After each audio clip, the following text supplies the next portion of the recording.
नमस्ते दोस्तों, आज के इस लेक्चर में हम पढ़ेंगे इलेक्ट्रिकल इमेज मेथड।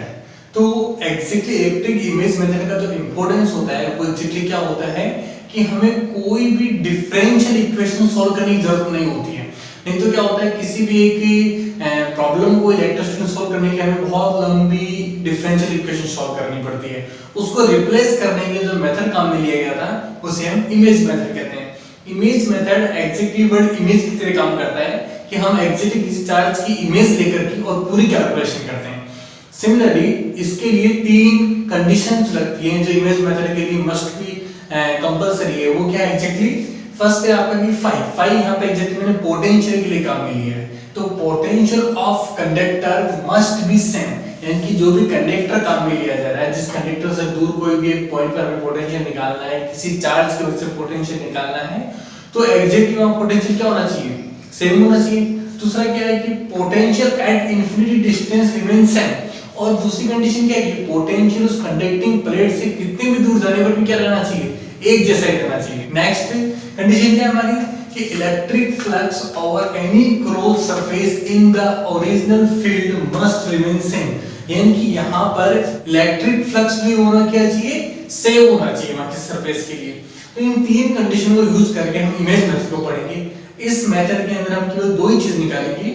हम यहाँ पे तो पोटेंशियल निकालेंगे किसी पॉइंट के ऊपर, और दूसरा हम वहां पर इलेक्ट्रिक फील्ड निकालेंगे, और तीसरा हम वहां निकालेंगे फोर्स। इसके अलावा हम एग्जैक्टली इस लेक्चर में ज्यादा कुछ नहीं करेंगे।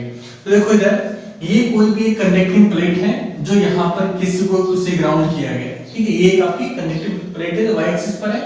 यहाँ कोई इस कंडक्टिंग प्लेट के सामने कोई चार्ज क्यों रखा गया है, और इसी का मिरर यानी कि ये कंडक्टिंग प्लेट से अगर डी डिस्टेंस पे रखा गया है तो एग्जैक्ट इससे उतनी ही दूरी पर किसी दर्पण में इसकी इमेज बनेगी। दर्पण में क्या होता है, जितनी दूर हम खड़े होते हैं उतनी दूर उसके पीछे उसकी इमेज बनती है। तो एग्जैक्टली ये उसकी इमेज माइनस क्यू जो बनेगी वो एग्जैक्टली कितनी बनेगी? एग्जैक्ट उतनी डिस्टेंस पे बनेगी। ये अगर प्लस है तो ये क्या बनेगा आपका? इमेज में हमेशा उल्टी बनती है तो माइनस बनेगा हमेशा। तो ये सिनेरियो यहाँ पर होगा। अब मान लिया हमें किसी P पॉइंट के ऊपर इसकी वजह से क्या निकालना है? इलेक्ट्रिक फील्ड निकालना है हमें। तो हम क्या करेंगे, इस पॉइंट पर हम अगर इलेक्ट्रिक फील्ड निकालना हो या पोटेंशियल निकालना हो तो फर्स्ट हम निकालते हैं इसके ऊपर पोटेंशियल निकालते हैं। अब देखो इसके ऊपर पोटेंशियल आपको निकालना है तो वो पोटेंशियल एट पॉइंट P, इस पॉइंट पे जो पोटेंशियल क्या होगा वो होगा V बराबर AQ/AP, यानी कि जो AP यहाँ पर क्या आपका AP यहाँ पर आपका डिस्टेंस है, ठीक है। सिंपली फॉर्मूला ये होता है KQ/R होता है।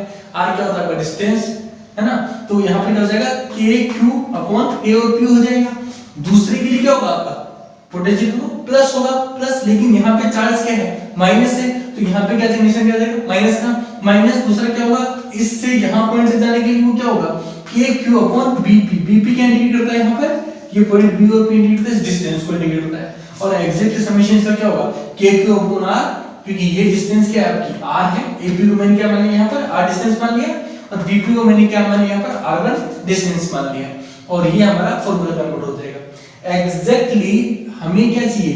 ये R तो एक्चुअली गिवन है, लेकिन हमें R1 का पता नहीं है कि R1 की एग्जैक्ट वैल्यू क्या होगी। देखो for R1 we use a cosine rule, यानी कि आपने कोसाइन रूल आपने पढ़ा होगा, क्योंकि देखो ये तो त्रिभुज बन रहा है ना आपका B P और आपका A, ये एग्जैक्टली राइट एंगल नहीं है, ठीक है। राइट एंगल ट्रायंगल होता अगर तो यहाँ पे पाइथागोरस प्रमेय हम लगा देते हैं, लेकिन ये राइट एंगल ट्रायंगल नहीं होने की वजह से यहाँ पर हम एक कोसाइन रूल लगाएंगे, और ये हमारा कोसाइन रूल होगा इसके लिए कि सबसे जो लंबी वाली एक्सिस है उसका जो स्क्वायर है, ठीक है, वो किसके बराबर होगा? आपकी पहली एक्सिस r² और आपकी दूसरी एक्सिस, तो दूसरी एक्सिस क्या है? d + d क्या होगा आपका? 2d हो जाएगा, यानी कि हो जाएगा आपका 2d² प्लस तीसरा कंपोनेंट क्या आएगा आपका? 2ab और cos थीटा आएगा आपका, ठीक है। तो a क्या हो जाएगा आपका? ये हो जाएगा, b आपका ये हो जाएगा, और आपका ये एंगल cos थीटा हो जाएगा। तो ये एग्जैक्टली कोसाइन रूल हो गया। और यहां से मैंने r1 की वैल्यू निकाली, मैंने यहां से इस वैल्यू को एग्जैक्टली पुट करने पर कौन से फॉर्मूला है? इस फॉर्मूले के अंदर।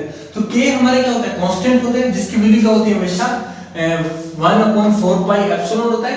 एप्सिलॉन जीरो नहीं होगा क्योंकि वैक्यूम नहीं है, कंडक्टर है यहाँ पे, इसलिए। और q होगा वो आपका यहाँ पर कॉमन आ जाएगा, और फर्स्ट क्या बचेगा आपका? 1/r बचेगा, ये फर्स्ट ऑफ r हो गया, और माइनस 1/r1, r1 की वैल्यू मैंने यहाँ से पुट की। तो ये एग्जैक्टली मेरे क्या लिखेगा? पोटेंशियल मिलेगा मुझे। किस पॉइंट पर? पी पॉइंट पर पोटेंशियल मिलेगा। अब नेक्स्ट मेरा एम क्या है कि electric field intensity at point P, किसी भी पॉइंट पी पर मैं इलेक्ट्रिक फील्ड इंटेंसिटी निकालनी है। तो देखो इस पी पॉइंट पर इलेक्ट्रिक फील्ड का टेंजेंट कंपोनेंट है वो इस प्रकार है, ठीक है। इस कंपोनेंट को दो पार्ट में मैंने तोड़ा, ठीक है, दो कंपोनेंट्स को तोड़ा मैंने। एक होगा आपका ईआर कंपोनेंट जिसके साथ अल्फा कोण लग रहा है आपका, एक होगा आपका ई थीटा कंपोनेंट, और ये दोनों किस में होंगे? पोलर कोऑर्डिनेट्स में होंगे, ठीक है। तो देखो फर्स्ट कोऑर्डिनेट में ईआर लेता हूं। ईआर कोऑर्डिनेट क्या होगा? ईआर कोऑर्डिनेट होता है minus delta B upon delta R, यानी कि एग्जैक्टली यही तो होता है कि पोटेंशियल हमेशा ग्रेडियंट जो इलेक्ट्रिक फील्ड होता है वो क्या होता है? हमेशा इक्वल होता है किसके? Gradient of negative gradient of potential की। तो देखो यहाँ पर माइनस आपका ये v की वैल्यू मैंने यहाँ से पुट किया, पूरा मैंने v का वैल्यू यहाँ पे लिख दिया, और एग्जैक्ट मैंने से क्या कर दिया? इसका डिफरेंस कर दिया। मैंने एग्जैक्ट यहाँ डिफरेंस नहीं किया, मैंने बस केवल डायरेक्ट डिफरेंशियल वैल्यू पुट की है। आप इसे सोल्व करके देखना कि ये वैल्यू आती है या नहीं आती है। ये एग्जैक्टली कंपोनेंट किसका है? मेरा ईआर कंपोनेंट है। सिमिलरली मैं किसका कंपोनेंट फाइंड करूंगा? E theta component find out करूंगा। थीटा इक्वल टू क्या होगा? पोलर फॉर्म में -1 upon r delta v upon delta theta आएगा, और सिमिलरली मैं पूरे कंपोनेंट में थीटा से डिफरेंशिएट करूंगा मैं, तो मेरा एग्जैक्ट सॉल्यूशन ये आएगा। अब देखो कि resultant electric field at p क्या होगा? इस पॉइंट पर रिजल्टेंट इलेक्ट्रिक फील्ड क्या होगा कि E बराबर ER का स्क्वायर प्लस E थीटा का स्क्वायर और ऊपर रूट होता है, ये रिजल्टेंट होता है हमेशा।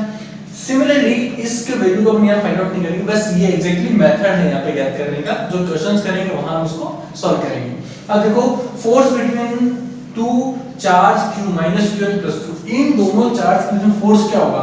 तो फोर्स हमेशा कूलॉम के नियम से लिखते हैं अपन, F = k q1 q2 upon r square, जो क्या होगा यहाँ पर k की वैल्यू का 1/4 एप्सिलॉन और q और माइनस q, क्योंकि यहाँ पर दूसरा चार्ज क्या है आपका? माइनस q है आपका, और upon r square. r distance कितनी है? d प्लस t क्या होगी वहां पे? 2d डिस्टेंस होगी, और उसको सॉल्व करने पर हमारा q स्क्वायर अपॉन 16 पाई जो है एप्सिलॉन और एक माइनस यहाँ पर, हां माइनस एग्जैक्टली q की वजह से आएगा। तो ये बीच में क्या होगा? आपका फोर्स होगा। तो एग्जैक्टली आज के इस लेक्चर में हमने क्या इमेज मेथड में क्या पढ़ा? How can we find out a potential और how can we find out a resultant electric field. Thank you.